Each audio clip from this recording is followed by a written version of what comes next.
பிறப்பினால் ஜெர்மனியராக பிறந்து 12 வயதில் தமிழ் மொழியை கற்க தொடங்கி இப்பொழுது ஒரு தமிழ் ஆசிரியையாகவே மாறியிருக்கும் ஒருவரை சந்திக்க போகின்றோம்.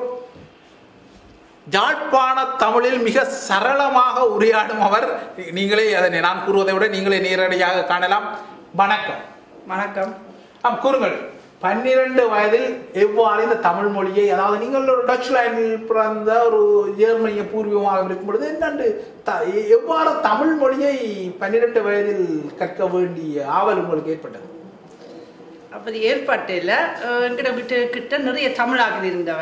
அப்படி ஒரு 87ஆம் ஆண்டுல ஒரு அண்ணன் மனுஷியும் 3 வயசு மகன் வந்தவ.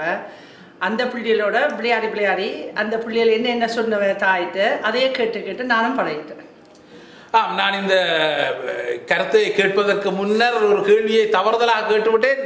நீங்கள் உங்கள் டச் மொழியை மறந்து விட்டீர்களா என்றோ உடனடியாக அவர் சடையில் என்னிட கூறினார். நான் என்ன தமிழ் மொழி, எனது தாய்மொழியை மறப்பதற்கு தமிழரா என்று கேட்டார். ஆகையால் உங்களுக்கு இந்த தாய்மொழியை தமிழர்கள் மறக்கின்றார்கள் என்கின்ற ஒரு குறை இருக்கின்றதா? குறை இருக்குது. அதுக்காக எல்லாரும் என்று நான் சொல்ல மாட்டேன். ஆனால் என்ன பொறுத்துக்காக ஒரு பிள்ளை பிறந்து வளர்ந்து தன்னுடைய அம்மா அப்பாவோட தான் என்ன பொறுத்துக்காக வளரும். இப்படிதான் எல்லாரும். ஸோ அம்மா அப்பா ஆரம்பப்புல இருந்து அந்த பிள்ளைகளோட தமிழ் மட்டும் பேச வேண்டுமெண்டா அந்த பிள்ளைகள் என்னண்டு ஒரு 4-5 வயசு வந்த பிறகு தமிழ் மறக்கிறதுன்ற என்னால் விளங்க முடியல. எனக்கு 3 பிள்ளைகள் இருக்கு. 3 பேருமுக்கு பிறந்ததுலேருந்து 4 வயசு வரைக்கும் வரும் தமிழ் தான் கதைச்சவன். அதுக்காக எந்த தமிழுக்கு புல இல்லைன்னு நான் சொல்ல மாட்டேன். புல இருக்கு, ஏன்னா அது என்னுடைய தாய்மொழி இல்லை. ஆனால் எங்கட பிள்ளைகளுக்கு ப்ராப்பர் தமிழ் தெரியும்.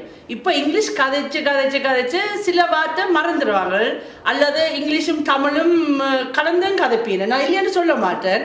ஆனால் என்ன இடத்துல போய் தமிழ் கதைக்கணுமென்ற அவையக்கு கண்டிப்பாக அது தெரியும். இப்போ ஒரு கோயிலுக்கோ ஒரு ஃபங்க்ஷனுக்கு போனால் தாங்கள் சேர்ந்து இங்கிலீஷ் தான் கதைப்பீனும். அது நான் தப்புன்னு சொல்ல மாட்டேன். ஆனால் ஒரு பள்ளிக்கூடத்துக்கு தமிழ் பள்ளிக்கூடத்துக்கு போனால் அங்கே நான் தமிழ் தான் கதைக்கணுமென்ற அவையக்கு அது தெரியும். அந்த இடத்துல கண்டிப்பாக தமிழ் தான் கதைப்பீனும்.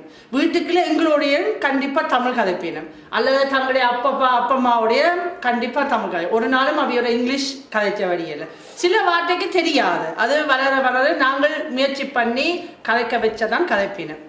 ஆனால் ஏன்னா சில வேளை கவலையாக்குறாக்கு.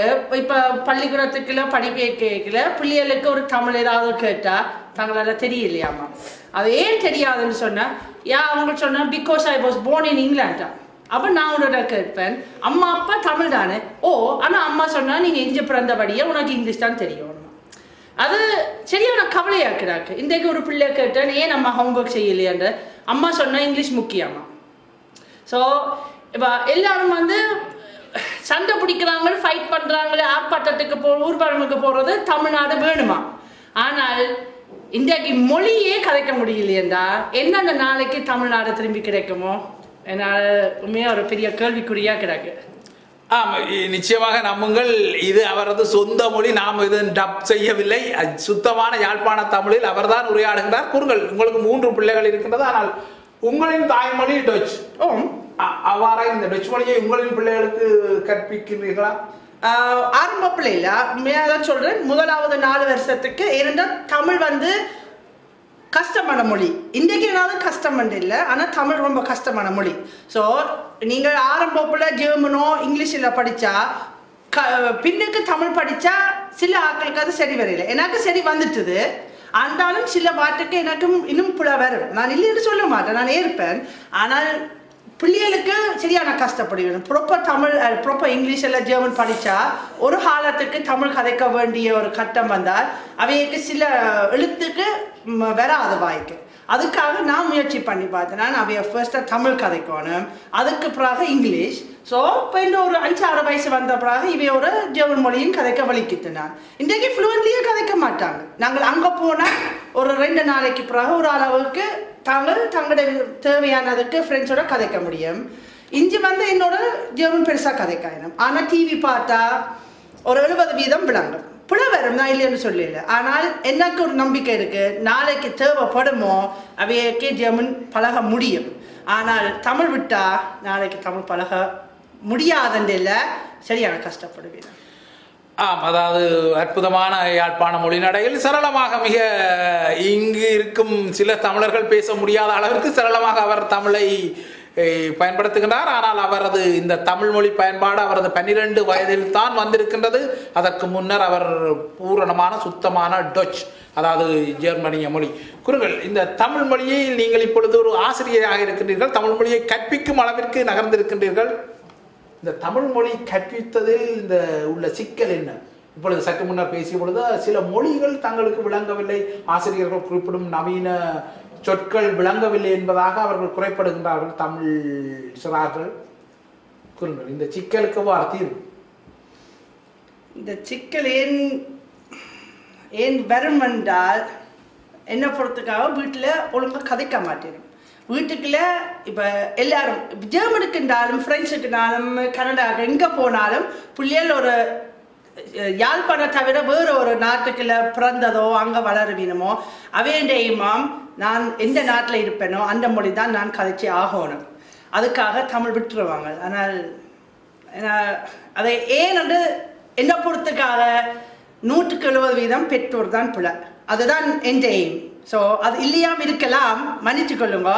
ஆனால் ஒரு அம்மா அல்லது ஒரு அப்பா முயற்சி பண்ணி பார்த்தா தண்டை பிள்ளை தாய்மொழி ப்ராப்பர் பழகினா நாளைக்கு அந்த பிள்ளைகளுக்கு ஒரு கஷ்டம் வரக்கூடாது.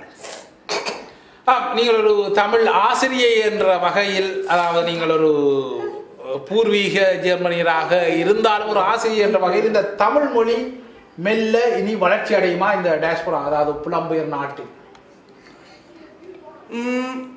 வளரும் கண்டிப்பா. ஆனால் எல்லாரும் வந்து கூட கூட பழகணும். எல்லாரும் வந்து ஓகே எனக்கு தாய்மொழி முக்கியம் என்று அதை முதல் ஏற்றுக்கொள்ளணும். அதை ஏற்றுக்கொண்ட பிறகுதான் அந்த தாய்மொழி வளரலாம்.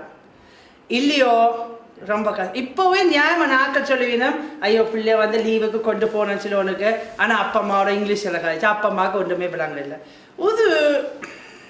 இது பிள்ளைக்கு பாவம் என்று சொல்ல மாட்டேன், இது வந்து கேவலம் தான் சொல்லலாம். ரொம்ப உண்மையான கேவலம் மக்களுக்கு இப்படி ஒரு தேவைப்படாது. இப்போ என்னன்னு சொல்றது, இப்போ ஒரு இந்தியன் பிள்ளையோ அல்லது ஒரு ஈஸ்ட் யூரோப்பியன் பிள்ளையோ அவையே வந்து மெயினாக தங்களோட தாய்மொழி தான் பழகுவாங்க. அதுக்கு பிறகுதான் இங்கிலீஷ். சரியா? அவையே வந்து இங்கிலீஷில் புல வருமென்று கவலைப்பட மாட்டேனும். ஆனால் தமிழாக்கள் வந்து இங்கிலீஷில் புல வருமென்று பெரிய ஒரு கவலை வரும். தமிழ் டியூஷன் தேவைப்படாது, இங்கிலீஷ் தான் முக்கியம் என்று தான் அவையண்ட எய்ம். நீங்கள் கூறும் இந்த சிக்கல் இப்பொழுது பிரான்சில் கூட அவர்கள் அவ்வாறு தான் கூறுவார்கள். தாய்மொழியை முதலில் கற்றுக்கொள்ளுங்கள். இப்பொழுது எனது பிள்ளைகளுக்கு கூட அந்த ஆசிரியை பிரெஞ்சு ஆசிரியர் கூறுவார், பிரெஞ்சு மொழியை பற்றி கவலைப்பட வேண்டாம், நிச்சயமாக அவர்கள் அதை கற்றுக்கொள்வார்கள், முதலில் தாய்மொழியை தான் கற்றுக் கொடுங்கள் என்பதாக கூறுவார். ஆனால் இங்கு அந்த நிலைமை கொஞ்சம் வித்தியாசமாக இருக்கிறது. ஆசிரியர்கள் கூட வீட்டில் ஆங்கிலத்தை தான் பயன்படுத்துங்கள் என அறிவுறுத்துவதாக தெரிகின்றது. இந்த கருத்து உண்மையா பிரித்தானியாவில்? நான் வந்து ஒரு இங்கிலீஷ் பள்ளிக்கூடத்தில் வேலை செய்வேன், ஆனால் வாலண்டியர் மட்டும். ஸோ நான் வந்து ரிசப்ஷன் கிளாஸ்லேருந்து 3ஆம் வகுப்பு வரைக்கும் மட்டும் உதவிக்குன்னு நின்று நான் அங்கே அப்படி ஒன்றும் இல்லை. இது வரைக்கும் நான் அப்படி கேள்விப்பட இல்லை. எந்த நேரம் அங்கே பெற்றோர் வரணும், மீட்டிங்கு கதைக்கணுமெண்டா எப்போ இருந்தாலும் டீச்சர் மேலே சொல்லும், தயவு செய்து உங்களோட பிள்ளை வந்து தாய்மொழி ப்ராப்பராக கதைக்க முடிஞ்சா எந்த விதமான மொழி பழகலாம். சரியோ? 2 டீச்சர் சொல்லுவாங்க இல்லை வீட்டில் கூட இங்கிலீஷ் கதைங்கோ. ஆனால் ஒரு தாய் அல்லது தேப்பன் ஒழுங்கா இங்கிலீஷ் தெரிஞ்சதான் அந்த பிள்ளைக்கு இங்கிலீஷ் சொல்ல படிக்க முடியும். ஒரு தாயை ஒரு தேப்பனுக்கு ஒழுங்கா சொல்ல தெரியாதண்டா அந்த பிள்ளை வந்து ஒழுங்கா இங்கிலீஷும் பழக முடியல. ஸோ எது உங்களுக்கு கூட தெரியுமோ அது முதல் அந்த பிள்ளைக்கு படிப்பிக்கணும். நான் ஸ்பீச் அண்ட் லாங்குவேஜ் தெரப்பி என்று அது தமிழில் சொல்ல முடியல, ஸ்பீச் அண்ட் லாங்குவேஜ் தெரப்பியில் கோர்சஸ் கொடுப்பேன். ஸோ அது வந்து ஒவ்வொருத்தரும் 5 கிழமைக்கு பெற்றோருக்கு ஒரு அரைவாசி ஒரு ஊக்கம், அரைவாசி ஒரு கொஞ்சம் ஐடியா சொல்லி கொடுப்பேன். என்னென்று 2 வயசுலேருந்து 5 வயசு பிள்ளையோடு சேர்ந்து அந்த பிள்ளைகள் சில வேலை கதைக்க பிந்துமோ அல்லது கதைக்க ஒரு கஷ்டப்பட்டு இருக்குதுன்ற அவையக்கு என்னென்று அந்த பிள்ளைகளோட வடிவா ப்ராப்பர்லியாக அந்த கதைக்க முடிச்ச பழகலாம்னு நான் அதை டீச் பண்ணுவேன். நாங்கள் அங்கே கூட சொல்லுவேன், தயவு செய்து உங்களோட பிள்ளைகளோட தாய்மொழி கதைச்சு பழகணும். சரியோ?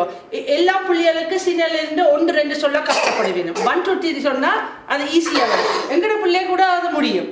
என்ன சொன்னா உடனே சொல்லுவா 1 2 3. ஆனா நான் முயற்சி பண்ணி பார்க்கறேன், அம்மா நீ 1 2 முதல் சொல்லு, அதுக்கப்புறம் 1 2 3 சொல்லு. அது முடியாது, என்ன முடியாது, முடியும், எல்லாருக்கும் முடியும். அதாவது உங்களின் பெற்றோர் நீங்கள் இப்பொழுது இவ்வாறு தமிழ் சரளமாக பேசுவதை அறிந்திருக்கின்றார்களா? எந்த பெற்றோர்? அவையே தமிழ் கலைக்க முடியல, ஆனால் சந்தோஷப்படுவீனும், எனக்கு இன்னும் ஒரு மொழி நான் பழகினவடிய. ஸோ சில வேளை கவலைப்படுவீனும், எங்களோட பிள்ளைகள் தங்களோட ப்ராப்பர் ஜெர்மன் கதைக்க முடியல. ஆனால் நான் அது கூட கவலைப்படலை. நான் சொன்னார் ஒரு காலத்துக்கு அவையே உங்களோட கதைக்க முடியும். அவைய இப்போ ஜெர்மன்ல வளரல, இங்கே தான் வளருவாங்க. ஸோ அவைக்கு இன்னும் கஷ்டப்படுவீனும் அவன் ஜெர்மன் மொழி பழகிறது. என்னோட மட்டும்தான் பழகலாம், வேறோட கூட பழக இல்லாத. ஆனால் அப்போது சொன்ன மாதிரி ஒரு நம்பிக்கை இருக்கு, ஒரு காலத்துக்குள்ள அவைய கதைப்பீன தேவைப்பட்ட கதைப்பீன. இறுதியாக அற்புதமான மொழியாடலை செய்கின்றீர்கள். இறுதியாக இந்த தமிழ் மொழியை நீங்கள் பேசுகின்றீர்கள், இப்பொழுது ஒரு ஆசிரியராக இருக்கின்றீர்கள். உண்மையை மனந்திறந்து சொல்லுங்கள், இந்த தமிழ் மொழி உங்களின் பார்வையில் எவ்வாறு இருக்கின்றது? மனந்திறந்து உண்மையை சொல்லுங்கள். ஏன்னா நீங்கள் உண்மை பேச வேண்டும், ஏன்னா நீங்கள் ஒரு பூர்வீக தமிழ்ச்சி அல்ல. ஆயினும் இந்த தமிழ் மொழி பயன்பாடு பெருமைக்குரியதாக இருக்குமா எதிர்காலத்தில்? இருக்கு. என்ன பொறுத்தக்காக தமிழ் ஒரு உண்மையா ஒரு அழகான மொழி. தமிழ்ல நிறைய வசனம் கூட இருக்கு, ஜெர்மனோ இங்கிலீஷை தவிர. ஏதாவது சொல்ல விரும்புறீங்களோ அது தமிழ் மொழி 100% தெரிஞ்சத்தான் எல்லாம் விளங்கும். எனக்கு எல்லாம் விளங்கும் இல்லை, ஆனால் ஒரு கவிதையோ ஒரு பாட்டவோ நீங்க என்னென்ன சொல்ல விரும்புறீங்களோ அது தமிழ் மொழியில, பெரும்பாலும் வேறு மொழியிலையும் செய்யலாம், நான் தெரியல, ஆனால் கூட சொல்லலாம். ஏன்னா அழகான வசனங்கள் இருக்கு, அழகான சொற்கள் இருக்கு. அது இங்கிலீஷ்லயோ ஜெர்மன்லயோ இல்லை. அதுதான் எந்த எய்ம். ஸோ எல்லாரும் கொஞ்சம் கூட முயற்சி பண்ணி பார்ப்பீங்களோ, எல்லாரும் கொஞ்சம் கூட ட்ரை பண்ணீங்களோ, என்ன பொறுத்துக்காக இன்னும் ஒரு 10 வருஷத்துக்கு பிறகு ஒரு தினம் வெக்கப்பட தேவையில்லை தமிழ் கதைச்சது. ஏன்னா எல்லாருக்கும் தெரியும். 20 வருஷத்துக்கு முன்னாம் ஒரு தினம் தமிழ் என்னன்னு தெரியாது, சிலோன்னு என்னன்னு தெரியல. எல்லாரும் நினைச்சவ ஸ்ரீலங்கா, அது இந்தியாவில் ஒரு பங்கு. இன்றைக்கு எல்லாருக்கும் தெரியும் ஸ்ரீலங்கா அந்த எங்க அது என்ன. ஸோ ஒரு தினம் வெக்கப்படாம எல்லாரும் தயவு செய்து தமிழ்ல கதைங்க, அழகான மொழி, வெக்கப்படாதீங்க. இது உங்களுக்குரிய புலம்பெயர் தமிழ் சமூகத்தின் பெற்றோருக்குரிய செய்தி.